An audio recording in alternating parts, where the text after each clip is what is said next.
Today we're going to explore sparkling wine from a different region than what you might expect in France. Most people think of champagne when it comes to sparkling wine from France, and with good reason. Champagne is phenomenal and some of the greatest wines in the world are from Champagne. But there are many other regions in France where you can find sparkling wine made in the same method, so made in the traditional method. And what you need to look for is the term Cremant on a bottle. So Cremant de, which means Cremant from or of another region. So we've got a few Cremant de Loires here in front of me, which just means that we're looking at the Loire Valley. And we've got a few sparkling wines here that aren't part of the Cremant de Loire appellation, but they're still sparkling wines from the Loire region. So the Loire Valley is such a beautiful part of France.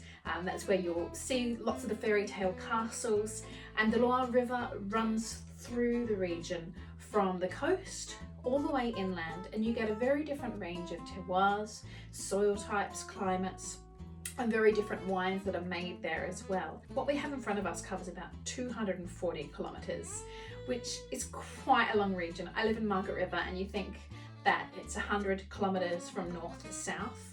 So it's over double that. So there are going to be so many differences in these wines for a range of different reasons, but even just looking at the site and the size of land that we're looking at. I've got some from Nantes, which is all the way over near the coast, all the way through inland to Saumur, Vouvray, which is getting much more inland to the east side of the Loire Valley. So let's start with a Cremant de Loire. This is one that I picked up at Dan Murphy's. It's incredibly affordable. I think it was around $23 mark. And what you get is incredible bang for your buck at that price point. This is actually a blend. It's about 40% Chenin Blanc, 40% Chardonnay. I think the rest is made up, I think it's 15% Cabernet Franc, where there's a lot of Cabernet Franc planted in the Loire Valley, and then 5% Pinot Noir. So it's really pleasant on the nose. It's got that sort of hay notes, lots of florals, green apple.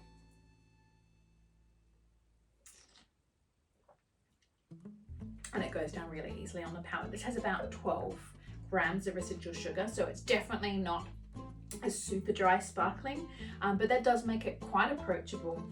It's got a really creamy mouthfeel, and this would be delicious either on its own on a hot day, but also a really good food wine. I would say with a roast chicken, this would go really nicely.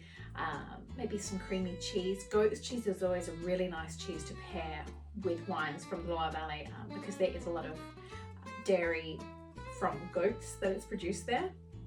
But yeah, a really affordable option to look at when you're going to the sparkling fridge at the shops and you want something that's not champagne, that's French, and that's incredibly delicious, made in the same style. Next we have a wine from Landron, and this wine is from as far as you can get to the coast in terms of the wines that we have here. It's from near Nantes, and you really get that maritime influence.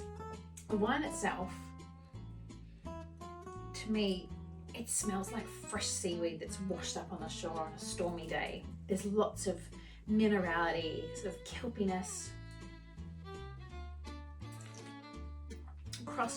crushed oyster shell.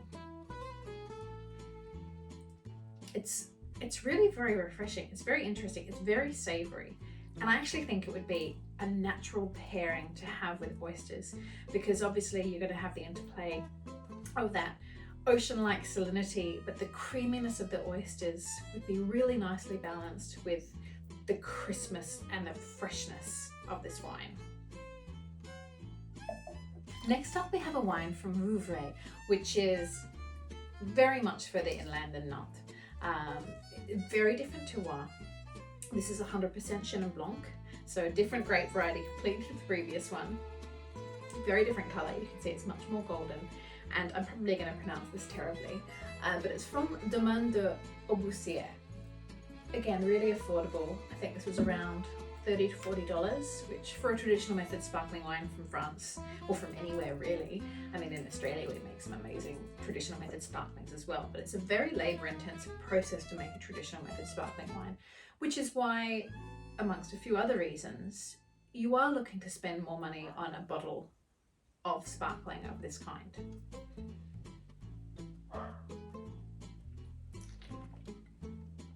This is delicious. It's got a bit more fruit weight to it than the previous two wines, and slightly more baked fruit. So apple tart, sort of crusty pastry in a delicious toasty way. It's got some really lovely white florals and honeyed notes. Even a slight nuttiness, sort of crushed cashews, and like a preserved lemon. And a salinity, which I guess you could also say is that preserved lemon. It's really tasty.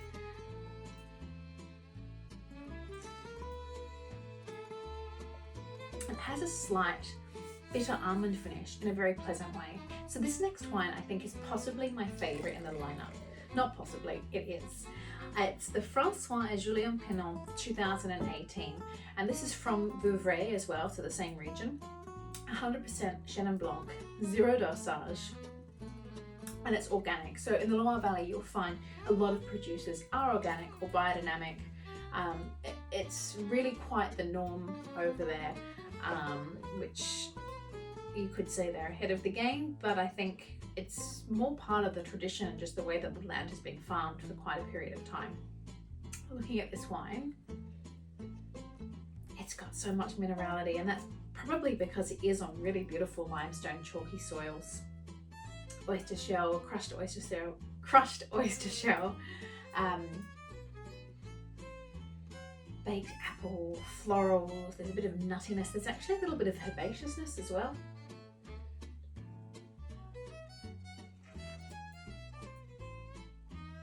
And on the palate, it's quite complex. There's a lot going on. It's got really great length, and it takes me on a journey, which is what I look for in a wine. I want to feel something, and I want to feel the wine really take shape in my mouth. It's got great length, but I'm still tasting it. And this has gone from the front to the mid to the back palate, and it's jumping around in a really delicious way. There's honeyed notes, toasty notes. There's a bit more of that herbaceousness, almost like a tarragon, and lots of crushed oyster shell. This is delicious wine. If you can get your hands on a bottle of this, I would highly recommend it. So this last wine is quite a special wine. It's a producer that makes some of the most beautiful wines in the Loire Valley. It's Francois Chidaine, and this is a 2019 Brut Share, so it's a method traditional sparkling Chenin Blanc. It is from Montlouis sur Loire, if I've said that even half correct, which is kind of close to Vouvray, still in that side of the Loire Valley. And this has so much on the nose. It's really quite tertiary. It's very complex. There's lots of autolytic notes, so there's lots of toasted nuttiness, kind of baked pink lady, apple tart, honeyed notes.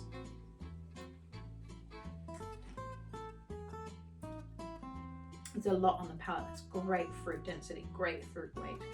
There's a real purity of fruit and a really, really impeccable length. My only issue with this wine is that the bubbles have gone really, really quickly. And I don't think the marker of a great sparkling wine necessarily has to be a really fine bead or a really amazing bubble, to be honest. I think if it's got great length and it's got great complexity, it can be a great sparkling wine, regardless of how large the bubble is and how long they last. But my problem with this is it really has gone flat a bit too quickly, which is just a shame because it's got everything else going for it. And I would still look out for it if you can get your hands on a bottle, and have a look for the producer.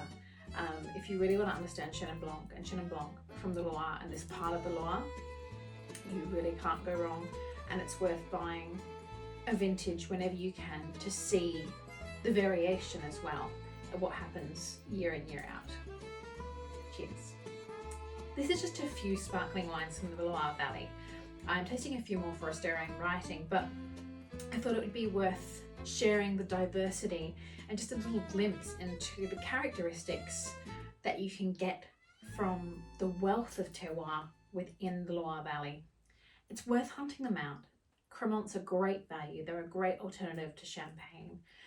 They're still from France, sparkling wine, different varietals, different flavours, different textures, all delicious. And I hope you enjoy travelling through the glass as much as I do.